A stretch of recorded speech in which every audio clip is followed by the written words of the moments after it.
And you can't make this stuff up. I'm telling you guys. Oh, we've had multiple shootings in California. You just can't make this stuff up. This reporter is talking for the suspect, the whole entire time. Um, yeah, so it makes it real. It makes it real. But, I have to show you how ridiculous, how crazy this world is coming to. Uh, I'm telling you guys, I have to report this. I have to post it, not report it, because I'm not a reporter. But I am going to post this.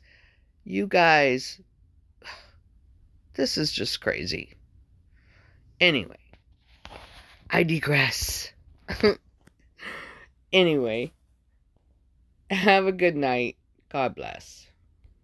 Yes, I'm outside the San Mateo County Jail right behind me here. This is in Redwood City, Marcus and Laura. And I just spoke with the defendant, Chung Li Zhao. He is 66 years old. We spoke in Mandarin because he doesn't speak very much English or hardly any English at all. He was very calm. I told him who I was. He was willing to meet with me and speak with me. He also seemed to look... He met with her in jail, I guess. I mean, she's like, oh, I'm going to go to the jail and can I meet with him? And the jail was like, yeah, sure, you're a reporter.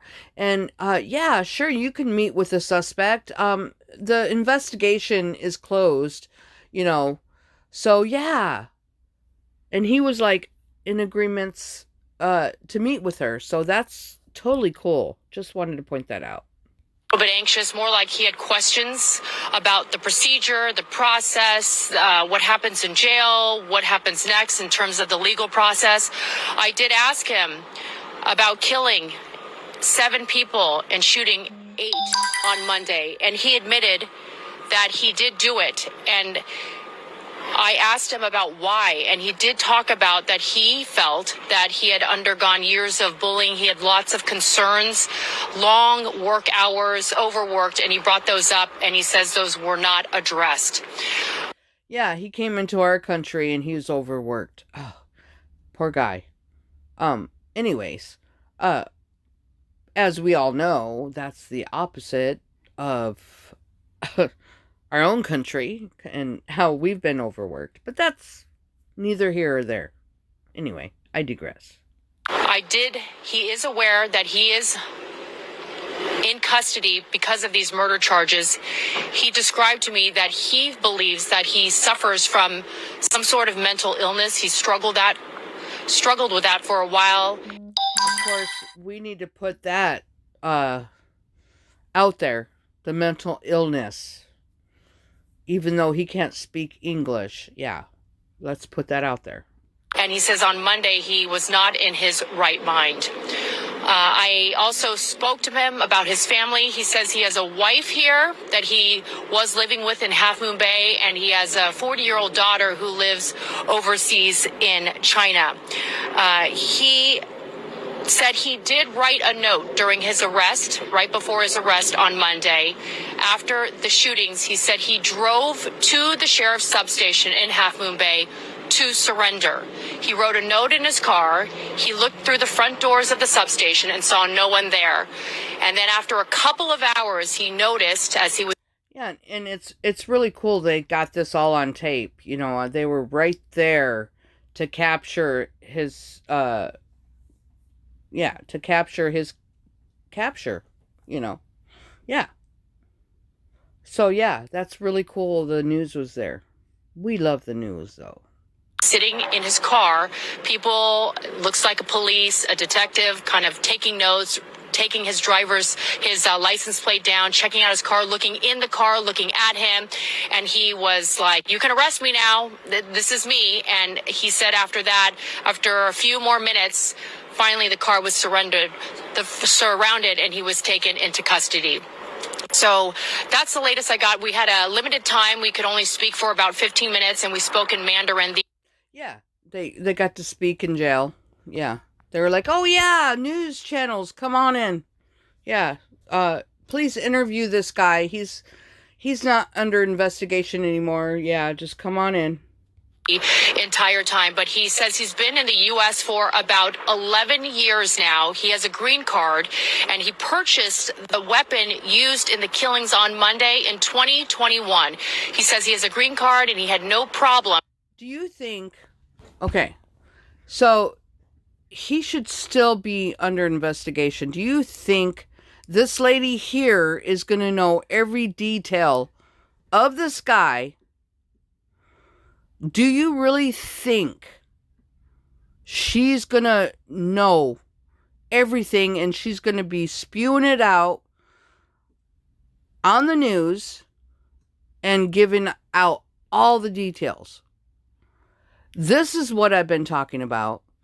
This is what I've been pushing. This is what I've been trying to show everybody. How stupid the reality of our reality really is. This is how dumb society is to accept this as being real. Because it's not real. Purchasing that gun at a store. So that is the latest here. Of course, I'll have a lot more about our conversation tonight in our evening newscast starting at 4:30. But that's the latest from the county jail in Redwood City. Marcus and Laura, back to you. And Janelle, before you go, I just want to ask, did he show remorse for this shooting? Did he apologize for anything? He did show remorse. I said, do you regret? Of course he showed remorse. Of course. He was hiding his face with a yellow piece of paper in court. Sure. What happened on Monday? And he says, yes, I do. I just don't know. He was kind of describing as like, I don't know what was happening mentally. Like, looking back, yeah, of course, he regrets it. And he just says he wasn't in his right mind when he shot 8 people. Yeah, I'm so glad that she came forward to give us all the details on this guy, because, you know, the investigators are done investigating, you know, this horrible tragedy. So yeah, bring her in. She knows all the details. Thank you, news reporter. Simply tragic. Did you talk to him face to face, or was it on the phone? Yeah, we were face to face in one of the visitation rooms, and we had to pick up the phone. It was difficult to hear. You had to speak right into the phone, but we had a limited time, about 15 minutes. But yeah, he came in. I disclosed who I was. I said I was Janelle Wang with NBC Bay Area, a local news station. And it's up to you if you want to speak to me or not speak to me, if you have any concerns or questions for me. And he was very comfortable speaking to me. And I think it's because I spoke Mandarin. So, you know, he says there's nobody really speaking Mandarin at the jail. Yeah, so she knows so much detail. And, yeah, we have to expose these killers out there. There was a translator in court yesterday, so I think he just wanted to maybe talk to somebody who could understand him and also speak the same language. So that's why he allowed me to do the interview. And does he really realize what he's facing now? Well, I would think not, because he's mentally ill. But that's just my thoughts. I don't know if he understands, but let's see what she says. I'm not sure. We didn't really get into that. I don't know if he has really comprehended what's ahead of him and what he faces. 7 murder charges, 1 attempted murder charge, all with... Of course, he's mentally ill. Come on, people. That's what she's saying. Thank goodness she came out to tell us that he has no idea of what he did. Because it didn't happen. Take me down, YouTube. It didn't happen.